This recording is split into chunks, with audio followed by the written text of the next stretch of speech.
स्वागत है आप सभी का। आप देख रहे हैं सुबह 9 बजे। मैं हूं आपके साथ प्रीति और हमेशा की तरह बुलेटिन की शुरुआत करेंगे हेडलाइंस के साथ। ब्रिटिश संसद में प्रधानमंत्री नरेंद्र मोदी का संबोधन, कहा आतंकवाद के खिलाफ मिलकर लड़े दुनिया। वेम्बली स्टेडियम में भारतीयों को आज करेंगे संबोधित। भारत और ब्रिटेन के बीच असैन्य परमाणु करार समेत कई समझौते। डेविड कैमरन का सुरक्षा परिषद में स्थायी सदस्यता पर समर्थन का वादा। दोनों देशों की कंपनियों के बीच 9.2 अरब पाउंड के 6 करार। भारत में सुधारवादी नीतियों और विदेश निवेश से विकास को मिली रफ्तार। आईएमएफ का अनुमान, अगले साल 7.5% रह सकती है विकास दर। लेबनान की राजधानी बेरूत में 2 आत्मघाती हमलों में 43 लोगों की मौत, आईएस ने ली जिम्मेदारी। China open super series badminton tournament के क्वार्टर फाइनल में साइना नेहवाल, जापान की खिलाड़ी से होगा मुकाबला। पीवी सिंधु टूर्नामेंट से बाहर।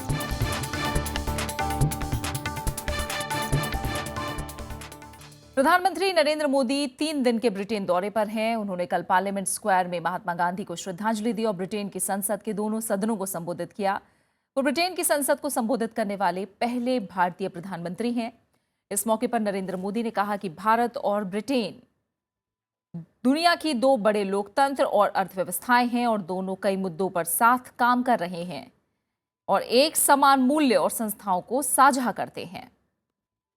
प्रधानमंत्री नरेंद्र मोदी ने कहा कि दुनिया को एक आवाज में आतंकवाद के खिलाफ कदम उठाने चाहिए और उन देशों को अलग थलग करना चाहिए जो अलगाव आतंकवादियों को पनाह देते हैं। उन्होंने जोर देकर कहा कि जिन देशों में आतंकवाद की समस्या सबसे ज्यादा है, वहां इसके खिलाफ एक सामाजिक आंदोलन शुरू करने की जरूरत है। साथ ही धर्म और आतंकवाद को एक दूसरे से अलग करना चाहिए। प्रधानमंत्री नरेंद्र मोदी ने भारत और ब्रिटेन की सांस्कृतिक समानता का भी जिक्र किया। उन्होंने कहा कि भारत बदलाव और विकास की तरफ बढ़ रहा है और भारत संभावनाओं का देश है। The British are wise enough to recognize his greatness. Indians are generous enough to share him. We are both fortunate enough to have been touched by his life and mission. And we are both smart enough to use the strengths of our connected histories to power the future of our relationship. Our security agencies work together so that our children return home safe and our increasingly networked lives are not prey to the threats on cyberspace. Our armed forces exercise with each other so that they can stand more strongly for the values we represent. प्रधानमंत्री नरेंद्र मोदी के Britain दौरे का आज दूसरा दिन है। कल की तरह उनका आज का कार्यक्रम भी बहुत व्यस्त रहने वाला है। आज वो तमाम बड़ी कंपनियों के सीईओ के साथ बैठक करेंगे। इन कंपनियों में रोल्स रॉयस और वोडाफोन जैसी कंपनियों के सीईओ भी मौजूद रहेंगे। दोपहर को लंदन में प्रधानमंत्री ब्रिटेन की महारानी एलिजाबेथ द्वितीय के साथ लंच करेंगे। इसके बाद वो उत्तरी लंदन के एक स्टेडियम में भारतीय समुदाय के लोगों को भी संबोधित करेंगे। साथ ही इस दौरान उनके संबोधन पर सबकी निगाहें टिकी होंगी। लंदन में एक नए अंबेडकर स्मारक का उद्घाटन करने का कार्यक्रम है। ये वही जगह है जहां डॉक्टर अंबेडकर लंदन में रहा करते थे। शनिवार को प्रधानमंत्री G20 शिखर सम्मेलन में भाग लेने के लिए अंकारा के लिए रवाना हो जाएंगे। इससे पहले कल संसद भवन में संबोधन के बाद उन्होंने लंदन की गिल्डहॉल लाइब्रेरी में व्यापार जगत के दिग्गजों को संबोधित किया। उन्होंने भारत को निवेश के लिए सबसे बढ़िया जगह बताया और कहा कि निवेश की सहूलियत के लिए सरकार ने कई पाबंदियों में ढील दी है। प्रधानमंत्री ने भरोसा दिया कि वस्तु और सेवा कर अधिनियम यानी GST को अगले साल से देश में लागू कर दिया जाएगा। साथ ही उन्होंने कहा कि उनकी कोशिश भारत को ग्लोबल मैन्युफैक्चरिंग हब बनाने की है।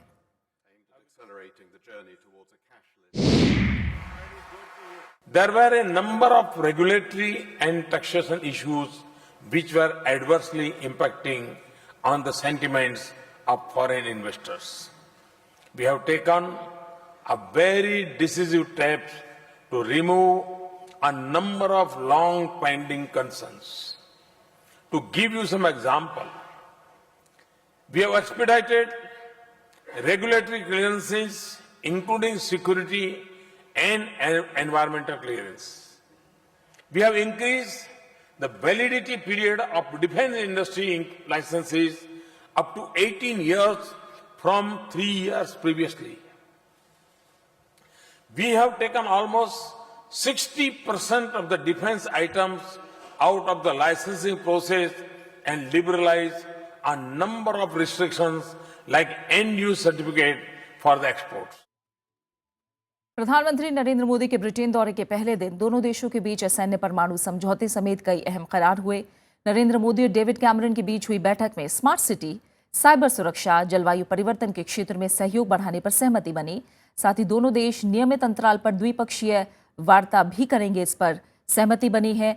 इसके अलावा प्रधानमंत्री नरेंद्र मोदी और ब्रिटेन के प्रधानमंत्री डेविड कैमरन ने कहा कि दोनों देश की कंपनियों ने 9 अरब पाउंड के 6 समझौते करने की घोषणा की है।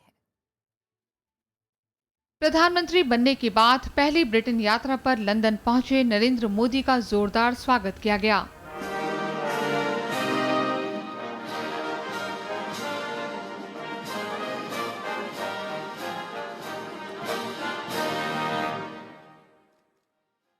प्रधानमंत्री नरेंद्र मोदी ने लंदन में 10 डाउनिंग स्ट्रीट में ब्रिटेन के प्रधानमंत्री कैमरन से मुलाकात की। इस दौरान दोनों नेताओं ने द्विपक्षीय, क्षेत्रीय और वैश्विक मसलों पर चर्चा की और विकास में सहयोग के खाके पर बातचीत की। इसके बाद दोनों देशों के बीच प्रतिनिधिमंडल स्तर की बैठक हुई। इसमें व्यापार, ऊर्जा, रक्षा, निवेश, जलवायु परिवर्तन और आतंकवाद के मुद्दे पर बातचीत हुई। बाद में दोनों देशों की ओर से साझा बयान जारी किया गया। प्रधानमंत्री ने कहा कि ब्रिटेन के साथ सिविल परमाणु समझौते से स्वच्छ ऊर्जा को बढ़ावा मिलेगा, जो जलवायु परिवर्तन के लिहाज से अहम है। कि हम अपने पॉलिटिकल डायलॉग को और घनिष्ठ बनाएंगे और नियमित रूप से बायलैटरल समिट करेंगे।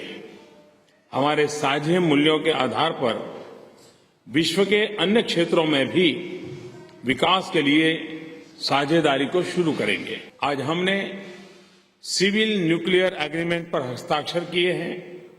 यह हमारे आपसी विश्वास का प्रतीक है। ब्रिटेन ने रक्षा, रणनीतिक साझेदारी और आतंकवाद से मिलकर लड़ने पर सहमति जताई। ब्रिटेन के प्रधानमंत्री डेविड कैमरन ने संयुक्त राष्ट्र सुरक्षा परिषद में भारत की स्थायी सदस्यता का समर्थन किया। The UK firmly supports permanent membership for India on the United Nations Security Council. International institutions need to reflect the world as it is today in order to maintain relevance and to support the rules-based system that benefits us so much. Today we agreed on the vital importance of securing an ambitious global deal in Paris later this year that keeps our goal of limiting global warming by 2050 to 2 degrees within reach. पत्रकारों के सवालों का जवाब देते हुए नरेंद्र मोदी ने कहा कि उन्हें प्रधानमंत्री बनने से पहले ब्रिटेन आने से कभी नहीं रोका गया। भारत में असहनशीलता के मुद्दे पर प्रधानमंत्री ने कहा कि असहनशीलता के देश में कोई जगह नहीं है। भारत के लिए वो घटना 1 हो या 2 हो या 3 हो, 125 करोड़ के देश में एक घटना का महत्व है कि नहीं है, ये हमारे लिए मायना नहीं रखता है। हमारे लिए हर घटना गंभीर होती है। हम इसको किसी भी हालत में टॉलरेट नहीं करते हैं। एक वाइब्रेंट डेमोक्रेसी है जो संविधान के तहत सामान्य से सामान्य नागरिक के जीवन को हर प्रकार की सुरक्षा, उसके विचारों की रक्षा, उससे प्रतिबद्ध हैं। शुक्रवार को प्रधानमंत्री कारोबारियों के साथ गोलमेज के लिए लंदन वापस जाएंगे। बाद में प्रधानमंत्री महारानी एलिजाबेथ की ओर से दिए गए भोज में शामिल होंगे। इसके अलावा प्रधानमंत्री मोदी वेम्बले स्टेडियम में भारतीय लोगों की ओर से आयोजित समारोह के अलावा कई दूसरे कार्यक्रमों में भी शिरकत करेंगे। Arfa Khanum Sherwani, Rajya Sabha TV, London.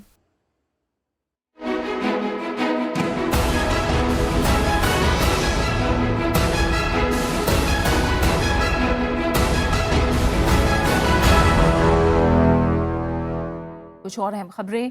अंतर्राष्ट्रीय मुद्रा कोष ने हाल में लागू की गई सुधारवादी नीतियों और निवेश बढ़ने से भारत की विकास दर की बेहतरी की उम्मीद जताई है। तुर्की में होने वाली G20 बैठक से पहले जारी हुई IMF की इस रिपोर्ट में कहा गया है कि भारत में आर्थिक सुधारों की बदौलत 2016 में वृद्धि दर 7.5% रहने की उम्मीद है, जबकि इस दौरान चीन की वृद्धि दर 6.3% रहने की संभावना जताई गई है। IMF के मुताबिक भारत में सरकार की आर्थिक नीतियों और जिंस कीमतों में नरमी की वजह से विकास दर में बढ़ोतरी हो सकती है। इस बढ़त के लिए देश में उपभोक्ता मांग में आई बढ़ोतरी भी है। IMF की रिपोर्ट के मुताबिक चीन में पूंजी प्रवाह और निवेश में कमी आई है, जिस वजह से उसकी विकास दर खिसकने की आशंका है। इसी तरह ब्राजील, रूस और लैटिन अमेरिका के कुछ देशों में भी आर्थिक कमजोरी देखी जा रही है। केंद्रीय मंत्री और बीजेपी नेता अरुण जेटली ने कल पार्टी के वरिष्ठ नेता मुरली मनोहर जोशी से मुलाकात की। इस मुलाकात को बिहार चुनाव के नतीजों के बाद पार्टी के वरिष्ठ नेताओं को मनाने की कोशिश के तौर पर देखा जा रहा है। बिहार में बीजेपी को मिली शर्मनाक हार के बाद पार्टी के वरिष्ठ नेताओं ने प्रधानमंत्री नरेंद्र मोदी और पार्टी अध्यक्ष अमित शाह पर निशाना साधा था। इन नेताओं ने कहा था कि बिहार चुनाव की जिम्मेदारी सामूहिक नहीं हो सकती।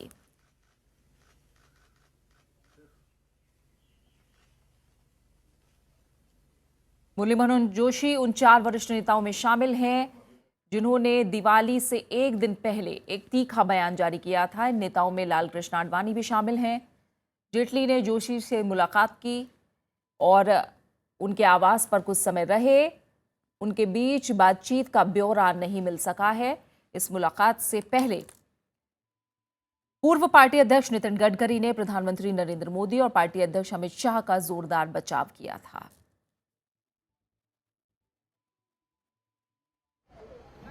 साथ ही गैर जिम्मेदाराना बयान बताकर इन लोगों पर कार्रवाई की मांग भी की।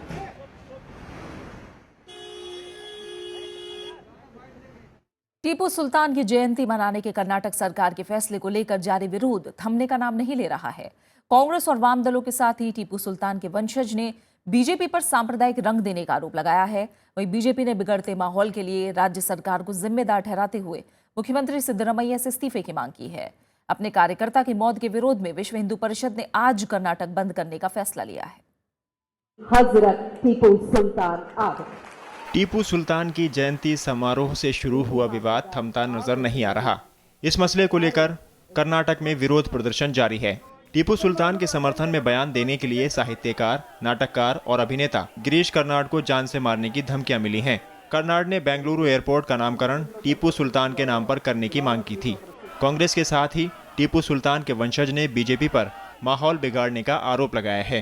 कुछ लोग अपने जाति मुफाद के लिए जानबूझ के कर रहे हैं ताकि इसको एक पर्टिकुलर रिलीजन के साथ जोड़ा जाए, जो नहीं होना चाहिए। BJP and Modi Sarkar stop giving oxygen to these elements of VHP, RSS and other communal elements in Karnataka and elsewhere in the country, and in the name of religion, in the name of caste, killing innocent people, which is not acceptable to the citizens of this country.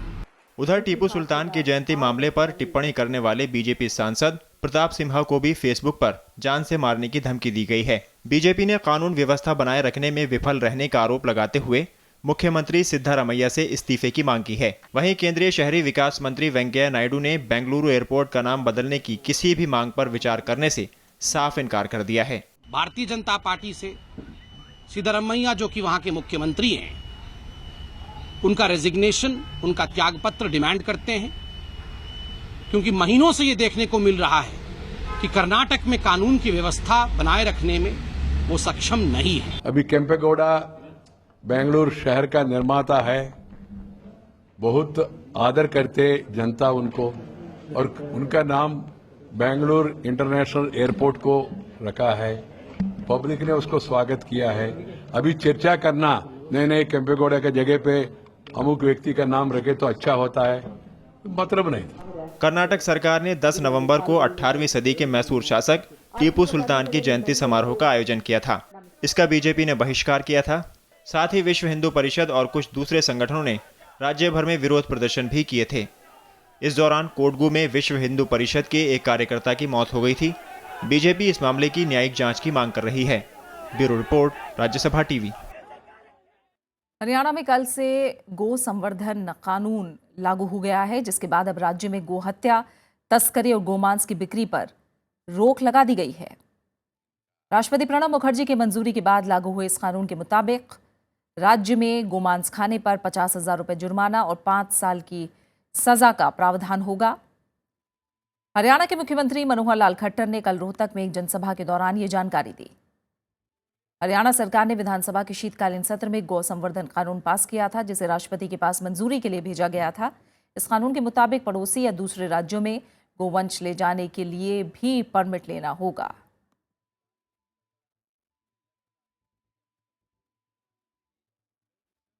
Bihar विधानसभा चुनाव में महागठबंधन की बड़ी जीत के बाद अब सरकार बनाने की कवायद शुरू हो गई है। आज पटना में आरजेडी विधायक दल की बैठक होने वाली है, जिसमें पार्टी के विधायक दल के नेता का चुनाव होगा। इसके लिए लालू प्रसाद यादव के बेटे तेजस्वी यादव के नाम की चर्चा चल रही है। कल जेडीयू और कांग्रेस के विधायक दलों की अलग अलग और फिर उसके बाद महागठबंधन की बैठक होगी, जिसमें मुख्यमंत्री नीतीश कुमार के नाम पर सहमति बनाई जाएगी। नीतीश कुमार कल ही राज्यपाल से मिलकर सरकार बनाने का दावा पेश कर सकते हैं। बिहार में नई सरकार के लिए 20 नवंबर को पटना के गांधी मैदान में शपथ ग्रहण की भी चर्चा है।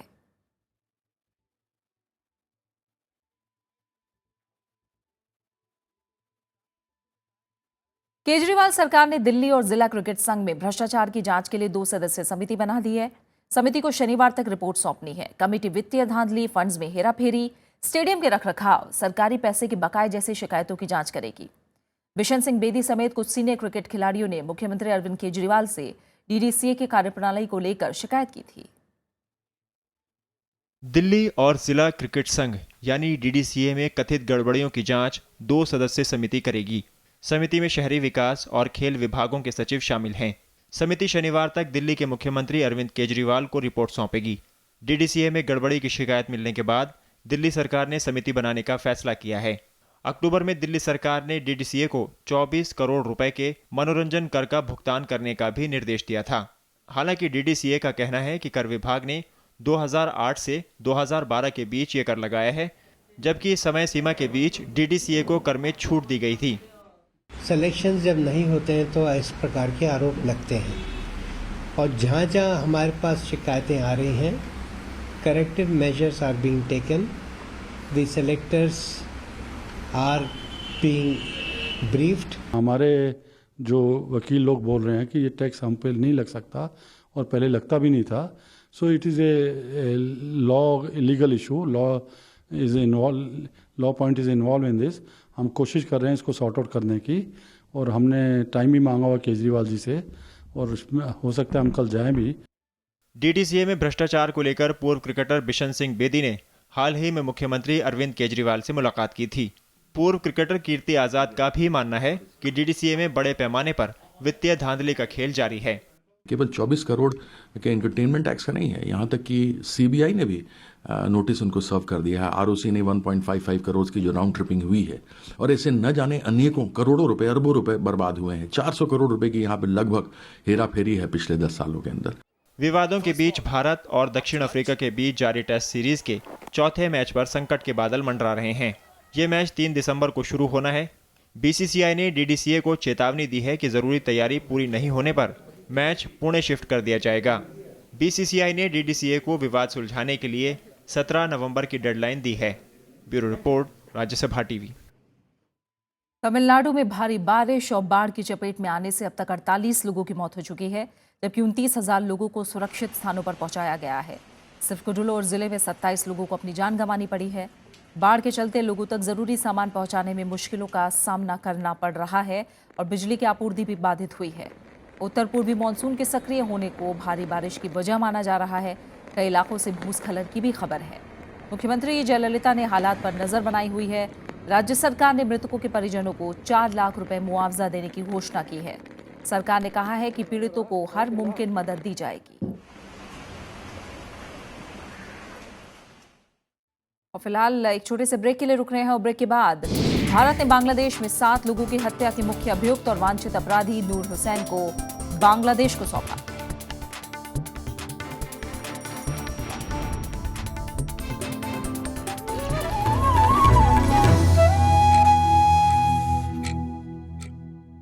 भारत ने बांग्लादेशी नागरिक और वांछित अपराधी नूर हुसैन को बीती रात बांग्लादेश पुलिस को सौंप दिया है। नूर हुसैन ढाका से सटे नारायणगंज में 7 लोगों की हत्या के मामले का मुख्य अभियुक्त है। हुसैन को गुरुवार को कोलकाता की दमदम सेंट्रल जेल से रिहा किया गया। इससे पहले बांग्लादेश के गृह मंत्री असदुज्जमा खान कमाल ने कल कहा था कि उल्फा नेता अनूप चेतिया मामले की तुलना नूर हुसैन से नहीं की जानी चाहिए। उन्होंने कहा था कि बांग्लादेश चेतिया के बदले में हुसैन की वापसी की मांग नहीं कर रहा है और ये कोई आदान प्रदान का मामला नहीं है। उन्होंने कहा कि परस्पर मित्रता और विशेष तौर पर सुरक्षा क्षेत्र में सहयोग के तहत ही किया गया है।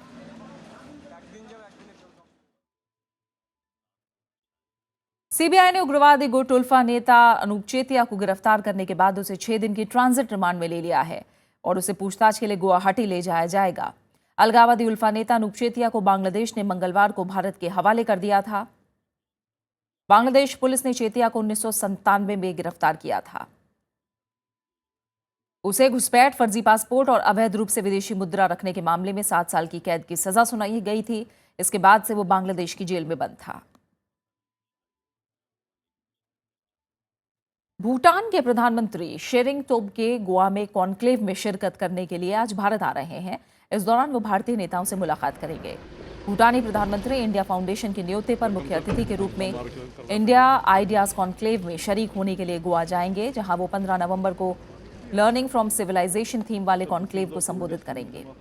विदेश मंत्रालय से जारी बयान में कहा गया है कि गोवा में शेरिंग तोब्गे रक्षा मंत्री मनोहर पर्रिकर, गोवा के राज्यपाल मृदुला सिन्हा और मुख्यमंत्री लक्ष्मीकांत पार्सेकर से मुलाकात करेंगे। 16 नवंबर को दिल्ली में भारत सरकार के वरिष्ठ अधिकारियों से भी उनका मुलाकात का कार्यक्रम है और 17 नवंबर को भूटान वापस लौट जाएंगे। दिल्ली की आतिशबाजी के बाद प्रदूषण बढ़ने का अंदेशा सही साबित हुआ है। राजधानी दिल्ली में प्रदूषण सामान्य स्तर से काफी ज्यादा दर्ज किया गया। दिवाली की रात छोटे मोटे करीब 300 हादसे भी हुए। दिवाली की आतिशबाजी के बाद दिल्ली की आबोहवा में प्रदूषण का जहर बढ़ गया है। साथ ही सड़कों पर सामान्य के मुकाबले कचरे की मात्रा भी ज्यादा रही। प्रदूषण की सबसे ज्यादा मात्रा दिल्ली के आनंद विहार इलाके में दर्ज की गई है। इसके अलावा आरके पुरम, पंजाबी बाग और मंदिर मार्ग इलाकों में प्रदूषण की मात्रा सामान्य से अधिक मापी गई है। त्योहार के मौके पर की गई आतिशबाजी से बड़े पैमाने पर धुआं निकला, जिस वजह से इन इलाकों में SO2 का स्तर 2000 माइक्रोग्राम प्रति घन मीटर पहुंच गया, जो तय सुरक्षा मानकों से 20 गुना ज्यादा है। बीती रात 10 बजे से लेकर 1 बजे तक दिल्ली की हवा में PM 2.5 की मात्रा खतरनाक स्तर से भी कई गुना आगे थी। PM 10 का स्तर भी सामान्य से कई गुना ज्यादा दर्ज किया गया। लोग एक दूसरे को गिफ्ट देते हैं, मतलब पर्व है, त्यौहार है, इसमें मिलना जुलना होता है, तो एक तरह से ये माना जाता है कि जो नंबर ऑफ ट्रिप्स हैं वो डबल हो जाते हैं। तो प्रदूषण का हालत दिल्ली में ऐसे ही खास्ता है और दिवाली के कारण प्रदूषण बहुत बढ़ गया है। पटाखों की वजह से सिर्फ दिल्ली ही नहीं, पुणे और मुंबई में भी प्रदूषण के स्तर में इजाफा हुआ है। आतिशबाजी से फैलने वाले प्रदूषण की जानकारी होने के बावजूद लोगों ने त्योहार के मौके पर बम पटाखे चलाने में कोई कसर नहीं छोड़ी। गवर्नमेंट के लिए हार्मफुल है, लेकिन थोड़ा मस्ती, थोड़ा फन के लिए ये सब चीजें भी जरूरी है। हम बहुत ज्यादा नहीं जलाते। इस चीज को हम मानते हैं कि हाँ पटाखे फोड़ने का पोल्यूशन होता है, पर एक दिन के एंजॉयमेंट के लिए सिर्फ लोग करते हैं। सिर्फ ये दीपावली पर आतिशबाजी में संयम बरते जाने की अपील के बावजूद देश भर में जमकर आतिशबाजी की गई। अमेरिका के येल विश्वविद्यालय के एक अध्ययन की रिपोर्ट में हाल ही में बताया गया है कि दिल्ली ने वायु प्रदूषण के मामले में चीन की राजधानी बीजिंग को मात दे दी है। अब वक्त आ गया है कि इस दिशा में सरकार और लोग मिलकर गंभीरता से काम करें। नवविक्रम सिंह, राज्यसभा टीवी। म्यांमार में एक बार फिर लोकतंत्र लौट आया है। 25 साल के लंबे अंतराल के बाद हुए ऐतिहासिक संसदीय चुनाव में विपक्ष के नेता आंग सान सू की पार्टी की जीत हुई है। म्यांमार के राष्ट्रपति और सेना प्रमुख ने सू की को जीत की बधाई भी दी है। 25 साल बाद म्यांमार में अब लोकतंत्र लौट आया है। हर ओर जनतंत्र की गूंज है। 25 साल बाद हुए संसदीय चुनाव में विपक्षी party national league for democracy की जीत हुई है। नोबेल विजेता आंग सान सू के नेतृत्व वाली NLD ने भारी जीत दर्ज की है। हालांकि राष्ट्रपति थीन सेन और सेना प्रमुख ने सूची को बधाई तो दे दी है, लेकिन सरकार किस रूप में बनेगी, सेना कितना साथ देगी और लोकतंत्र की ये जीत कितनी कारगर साबित होगी, ये एक बड़ा सवाल है। सबके लिए बहुत ही ऐतिहासिक क्षण है, क्योंकि हमको ये देखना चाहिए 25 साल में ये पहली बार यहाँ पर इलेक्शन हो रहे हैं और by and large free and fair हैं। सरकार की ओर से सूची को ये संदेश भी दिया गया है कि सत्ता सौंपने की पूरी प्रक्रिया बेहद शांतिपूर्ण रहेगी। इसी आश्वासन के बाद अब लोकतंत्र का म्यांमार में वापस लौटना तय हो गया है। वो इसलिए क्योंकि ऐसी आशंकाएं जताई जा रही थी कि जीत के बाद भी सेना शायद सत्ता सौंपने के लिए राजी ना हो, लेकिन सरकार के इस बयान के बाद अब सत्ता पर लोकतंत्र का आसीन होना तय हो गया है। इसमें कोई शक नहीं है कि ये आंग सान सू की पार्टी जो है वो वहाँ पूरी मेजॉरिटी में आ रही है, मगर वहाँ एक और भी ये है कि आर्मी ने जो ये पूरा प्रोसेस हुआ शुरू डेमोक्रेटिक कंट्री बनाने का, ये अभी तक तो आर्मी वालों की वो थी कि ये मिलिट्राइज्ड डेमोक्रेसी थी वहाँ, अब उसको पूरा डेमोक्रेसी होने में टाइम लगेगा। देश में सत्तारूढ़ यूएसडीपी ने 1122 उम्मीदवार चुनावी मैदान में उतारे थे, लेकिन एनएलडी के 1123 उम्मीदवारों ने चुनाव लड़ा। देश में 3 चरणों में हुए चुनाव में देश की 91 राजनीतिक पार्टियों के कुल 6038 उम्मीदवार दोनों सदनों की 498 सीटों के लिए चुनाव मैदान में खड़े थे। इनमें से 310 निर्दलीय उम्मीदवार थे। संसद की 25% सीटें गैर निर्वाचित सैनिक प्रतिनिधियों के लिए आरक्षित हैं। सूची की जीत चाहे सुनिश्चित हो गई हो, लेकिन अब भी कुछ ऐसी चुनौतियां हैं जो सूची के आगे मुंह बाए खड़ी हैं। उनमें सबसे बड़ी चुनौती राष्ट्रपति पद की है। म्यांमार के संविधान का नियम है कि जिस नागरिक के परिवार के किसी भी सदस्य की नागरिकता दूसरे देश की हो, वो देश के सर्वोच्च पद पर नहीं बैठ सकता। सूची ने ब्रिटिश नागरिक से शादी की है और दोनों बच्चों के पास ब्रिटिश पासपोर्ट है। Bureau report, Rajya Sabha TV. Lebanon की राजधानी बेरूत में बीती रात 2 जबरदस्त धमाके हुए, जिनमें 43 लोगों की मौत हो गई। धमाकों में 200 से ज्यादा लोग जख्मी भी हुए हैं। धमाकों की जिम्मेदारी आतंकी संगठन आईएस ने ली है। धमाके शहर के सबसे ज्यादा भीड़ भरे इलाके में हुए, जिसकी वजह से इतनी संख्या में लोग मारे गए। अधिकारियों का कहना है कि ये दोनों ही आत्मघाती धमाके थे। ये धमाके बुर्ज अल बरांजिह जिले में हुए हैं, जहां हिजबुल्ला लड़ाकों की पकड़ काफी मजबूत है। जहां धमाके हुए हैं उसके पास फिलिस्तीनी शरणार्थियों का एक शिविर भी है। हिजबुल्ला ने सीरिया में चल रहे संघर्ष में राष्ट्रपति बशर अल असद के समर्थन में अहम भूमिका निभाई है। जब से सीरिया में संघर्ष चल रहा है, तभी से बेरूत में कई बार धमाके हो चुके हैं। इसकी वजह से लेबनान में सुरक्षा और स्थिरता को लेकर काफी चिंता जताई जा रही है।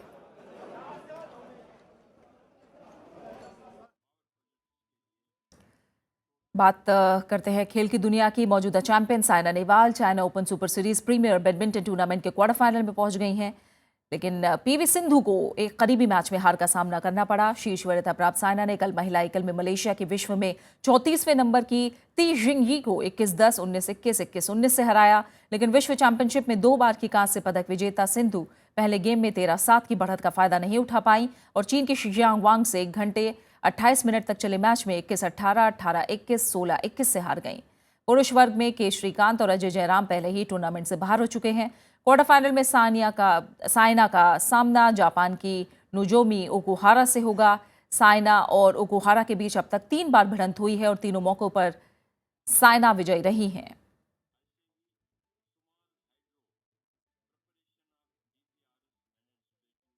और अब आखिर में एक नजर डाल लेते हैं हेडलाइंस पर।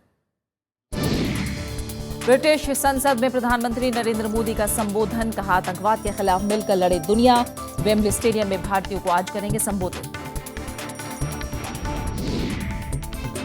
भारत और ब्रिटेन के बीच सैन्य परमाणु करार समेत कई समझौते। डेविड कैमरन का सुरक्षा परिषद में स्थायी सदस्यता पर समर्थन का वादा। दोनों देशों की कंपनियों के बीच 9.2 अरब पाउंड के 6 करार। भारत में सुधारवादी नीति और विदेशी निवेश से विकास को मिली रफ्तार। आईएमएफ का अनुमान अगले साल 7.5% रह सकती है विकास दर। लेबनान की राजधानी बेरूत में 2 आत्मघाती हमलों में 43 लोगों की मौत। आईएस ने ली जिम्मेदारी। और China open super series badminton tournament के क्वार्टर फाइनल में साइना नेहवाल जापान की खिलाड़ी से होगा मुकाबला, पीवी सिंधु टूर्नामेंट से बाहर।